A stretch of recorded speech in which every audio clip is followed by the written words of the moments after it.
Hi, I'm Adam Walker.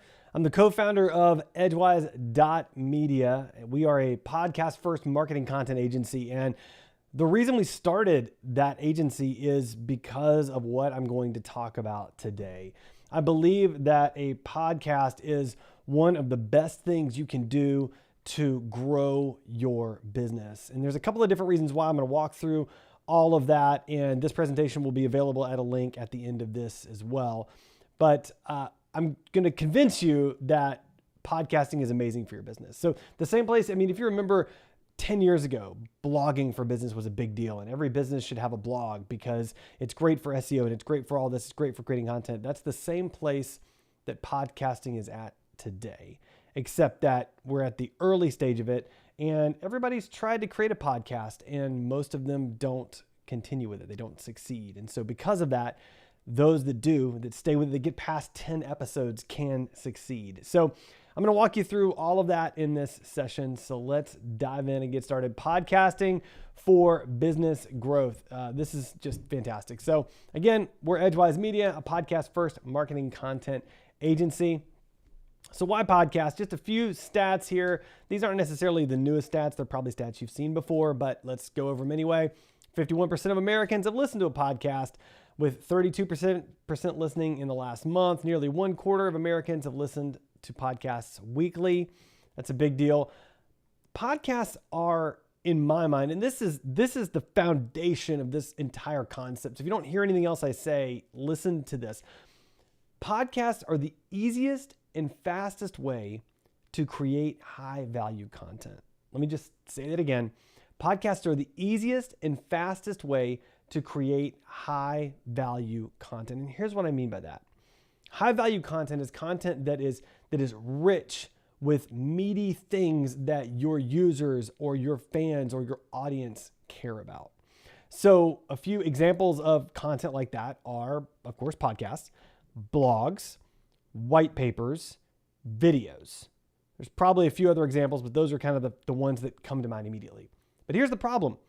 Blog posts take forever to write. Just to get them out the door, it takes so many revisions, it takes so much editing, it takes so many approvals, it takes forever to write. White papers are even worse. We're not even going to talk about that. Videos are expensive and still take a long time to create. But podcasts, you have one 30-minute conversation, you capture the video, you capture the audio, and at the end of it, you can create a mountain of content that's high value that your audience will actually care about. And so one 30-minute podcast interview can really take you a very, very long way. Podcasts help organizations, and these are kind of my three criteria that I'm going to walk through. They help organizations with thought leadership.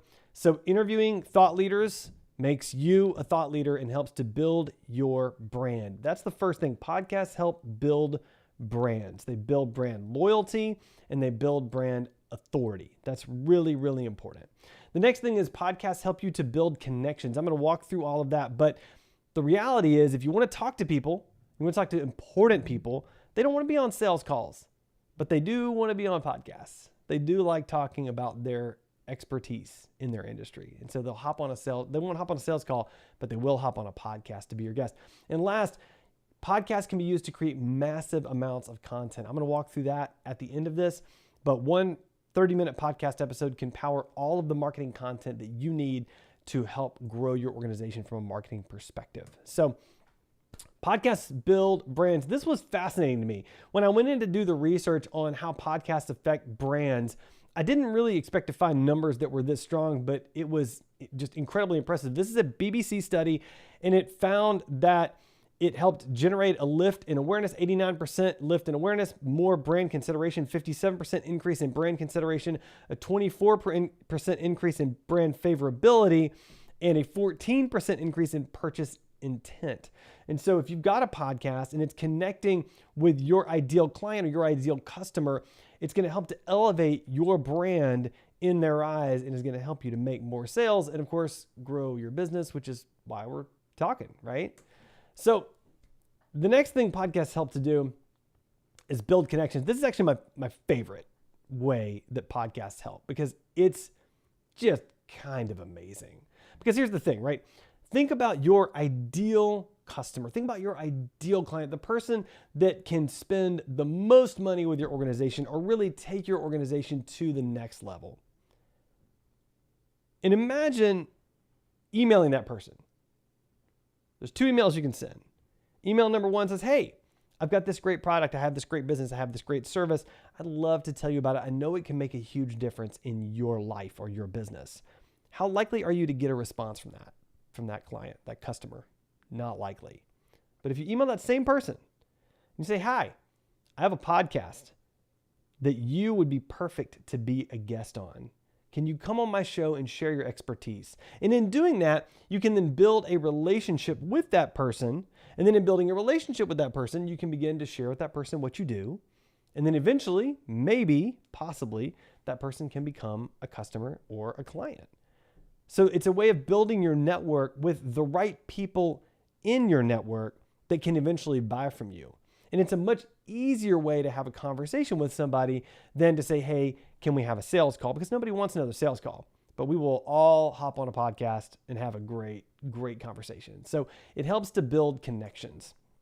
Not only that, but it helps you stay connected. So let's say you have a customer or a client that you want to stay connected with, you want to stay in front of, but there's not really a great way to do that. Well, have them on your podcast. Have your biggest customer, have your biggest client on your podcast. And then you get to connect with them in all of these different ways for a long period of time. I mean, you have the initial outreach to connect with them. It's not business related. It's actually benefiting them. Hey, would you be on my show? That's a great outreach. Then you've got the prep emails, 2 emails. Hey, this is what you should expect. Oh, by the way, don't forget this, don't forget this. Just another way of staying in their inbox, staying top of mind. You can do this over the course of time. Of course, a thank you email after you've recorded the show, thanking them for being on the show, hopefully sharing some kind of article or resource based on the conversation you had on the show. That's a great opportunity there. Another email once the episode is actually live. I mean, this is great because, you're going to record and produce the show, but the episode won't go live for probably a month or 2 months. And so this gives you the opportunity to have all the connections up front, and then to have the connections when you're recording, and then to have the connections once the episode is live, and talk about promoting it. Send them the hashtags you're using, send them the descriptions of the episode, and send them some graphics that they can use to promote on social as well. And then the last thing is episode follow-up. This is a big one because most people don't do it, but after the show's been out for 2 months, email them and say, hey, your show's getting some comments. People are liking this about it or this about it. I'd really love for you to continue to promote it. I'm going to promote it again on my social channels. And by the way, let's do this again in another 3 months. You just keep that cycle going over and over. Interview them every 6 months. And it gives you an opportunity to stay in front of them all the time without having to be pushy about it or reminding them of what you do or any of that other garbage that we do in sales and don't want to do. So it's kind of fantastic. So next, how can a podcast drive your marketing? So we just talked about it. It grows brand awareness. It helps you make connections with new people, but it also helps you establish connections with existing important relationships. And the third thing that I mentioned is that it does help you with your marketing material, right? And so how does that happen? So one 30-minute podcast episode can be turned into 15 pieces of marketing content, helping with SEO, social, and marketing channel growth. So, and by the way, I say 15 pieces. I mean, in reality, you could turn this into 50 or 60 pieces of marketing content if you wanted to, right? But we'll start with 15 because that's a little easier to digest. So let's just break it down real quick. The first thing is SEO copy. Everybody wants copy on their website. Google loves copy. Not just copy, but content rich, like content that's deep and informative. And podcasts tend to be deep and informative. And so you can create a transcript of your podcast episode and turn that into SEO copy that you then post on your website along with the podcast episode and everything else, which is kind of fantastic.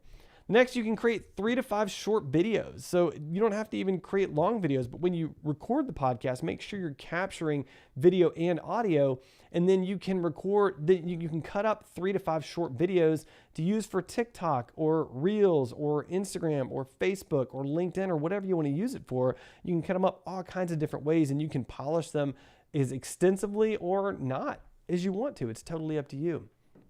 Then social posts. So think about graphics with headshots and show episode titles and pull quotes and audiograms, and all kinds of different things that you can create for social posts. You can create at least 5 to 7 social posts from one podcast episode. I mean, even just a written quote from the podcast episode from your guest, citing your guest, connecting to and tagging your guest will get you so far.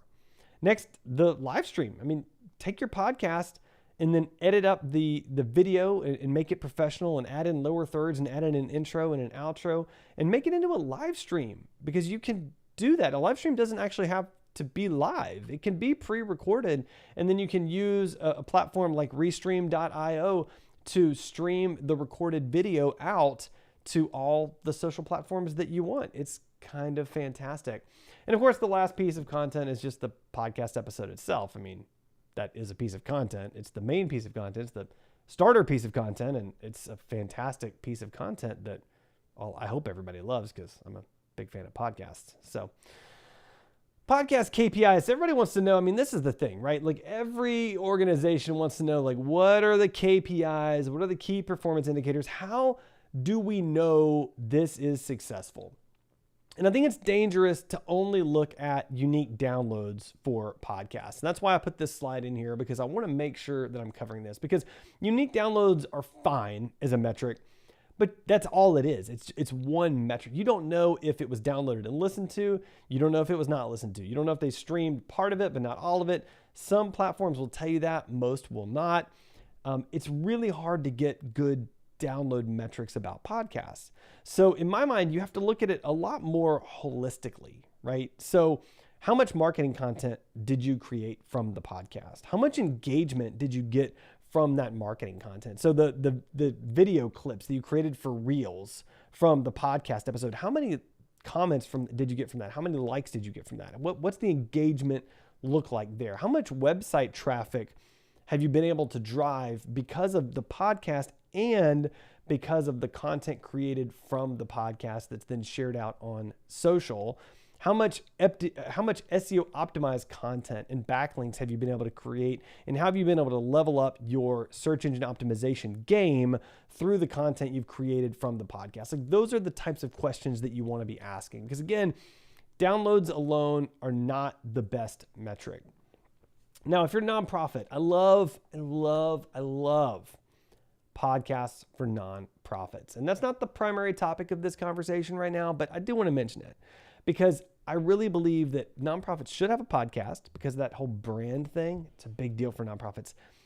And because they can get sponsors to pay for it, and they should be able to get sponsors to pay more than the cost of the podcast, therefore bringing additional revenue to the nonprofit to then do more good in the world. I think that's so important. So I think podcasts for nonprofits can help with individual giving campaign signups, for one, because if somebody is a big individual giver, they're a lot more likely to subscribe to your podcast, and therefore they're going to stay engaged. They're going to want to know what's going on. They're going to want to know where their money's going. And then they're more likely to share about you on social and possibly give you more additional dollars as well.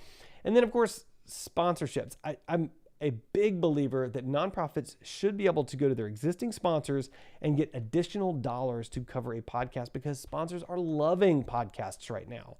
And so create the podcast, go to sponsors, get the dollars, and then create more podcast episodes with it and use that to power all of your marketing content. It's fantastic. It's a virtuous circle. So, and I even put some numbers here at the bottom of this slide. I recommend $2,000. Ask for $2,000 per episode to sponsor your podcast. There's no reason not to ask for that money.